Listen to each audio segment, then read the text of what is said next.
Sir మరి third world war కి దారి తీస్తుందా? ఇది అంటే ఇప్పుడు ఒకటి గుర్తుపెట్టుకోవాలమ్మా, మనకి ప్రపంచంలో అంటే గ్లోబల్ డిప్లొమసీలో ఒక థియరీ ఏంటంటే ఇక్కడ నుంచి మనకి ప్రాక్సీ వార్సే ఉంటాయి, వార్స్ ఉండవు.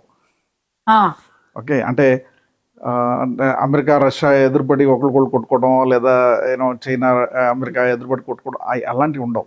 ప్రాక్సీ వార్స్ ఉంటాయి. ప్రాక్సీ వార్స్ అంటే అమెరికా ఒక కంట్రీ బ్యాకప్ చేస్తుంది, ఈ రష్యా చైనా ఇంకో కంట్రీ బ్యాకప్ చేస్తే వీళ్ళిద్దరు కొట్టుకుంటారు, అది రీజనల్ వార్ గానే ఉంటుంది అది. So chances of third world war is very very remote యాక్చువల్గా. ఇది బేసిక్ ఏంటంటే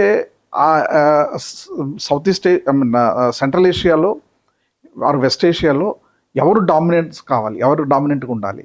ఇజ్రాయెల్ ఆ డామినెన్స్ కోసం కష్టపడుతుంది, ఫైటింగ్ చేస్తుంది. సో వీళ్ళేంటి, ఈ Islamic countries they don't want give the domination. Correct. అందుకోసం వాళ్ళు ఫైటింగ్ చేస్తున్నారు. దానికోసం దీంట్లో అమెరికా దూరింది. సో అదే కానీ అంతేకాని అక్కడ వరల్డ్ వార్ అవుతుందన్నది చాలా రిమోట్ ఛాన్స్ యాక్చువల్గా. ఎవరైనా చెప్పినా కూడా it doesn't work. Okay. And Russia and China ఎందుకు సైలెంట్ గా ఉన్నారు సార్? ఇది చాలా ఇంట్రెస్టింగ్ క్వశ్చన్. ఇది ఎందుకంటే అందరూ ఎక్స్పెక్ట్ చేసేది ఏంటంటే రష్యా అండ్ చైనా ఇమ్మీడియట్ గా వచ్చేస్తారు, బ్యాకప్ చేస్తారు. కానీ రష్యాకు ఉండే కంపల్షన్స్ రష్యాకు ఉన్నాయి, చైనాకు ఉండే కంపల్షన్స్ చైనాకు ఉన్నాయి. ఐ టెల్ యూ వాట్, యాక్చువల్గా ఇంట్రెస్టింగ్ ఏంటంటే రష్యాకి ఇరాన్కి ఒక మిలిటరీ కోఆపరేషన్ ట్రీటీ ఉంది. ఓకే, ఆ ట్రీటీ ప్రకారం మీరు ఇప్పుడు చూస్తే నోటీస్ చేస్తే ఈ మధ్య యుక్రెయిన్ మీద చాలా డ్రోన్స్ అటాక్స్ అవుతున్నాయి. రీసెంట్ కూడా లాస్ట్ వీక్ కూడా ఒక పెద్ద అటాక్ జరిగింది. అదేంటి, ఆ డ్రోన్స్ అని ఎక్కడ తయారవుతున్నాయి?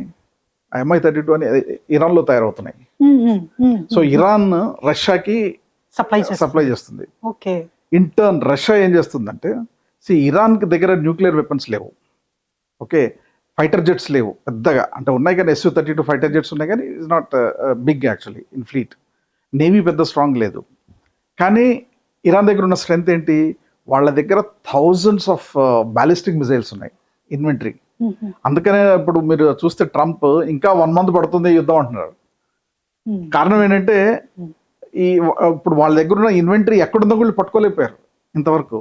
అదొకటి, ఇరాన్ దగ్గర ఉన్న ballistic missiles long range ballistic missiles, అంటే మిడ్ రేంజ్ బ్యాలిస్టిక్ మిసైల్స్ అంటారు. అంటే అప్ టు 3000 kilometers వెళ్ళి టార్గెట్ కొట్టే పవర్ఫుల్ మిసైల్స్ ఉన్నాయి వాళ్ళ దగ్గర.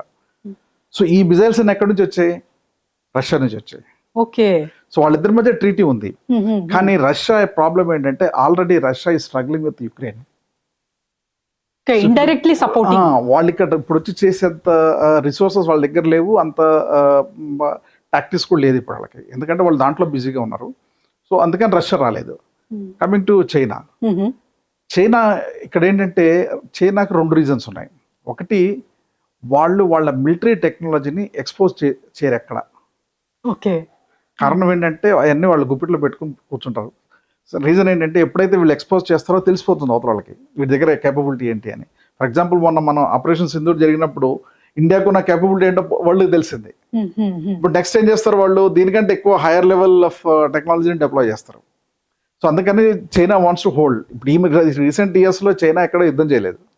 Okay. So they want to hold it to they chest. So intelligent role play చేస్తుంది అనుకోవచ్చా?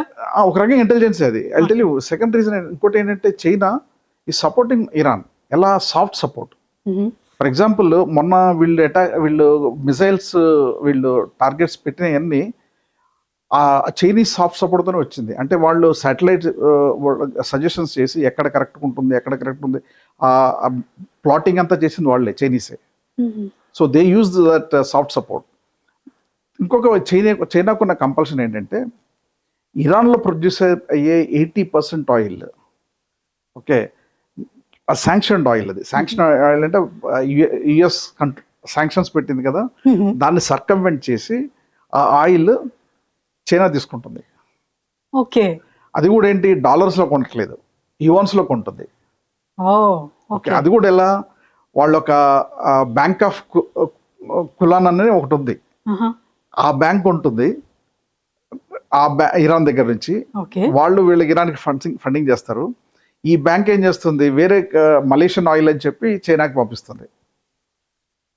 సో ఇప్పుడు చైనా ఏంటి, చైనా కొనే ఆయిల్ మొత్తం కూడా రష్యా నుంచి ఇరాన్ నుంచే. ఓకే, సో ఈ ఈ ఈ ఈ cycle they don't want to break. ఇప్పుడు ఏం మాత్రం వాళ్ళు ఎక్స్పోజ్ అయినా కూడా ఈ సైకిల్ బ్రేక్ అవుతుంది. అందుకోసం అని China is also playing soft role.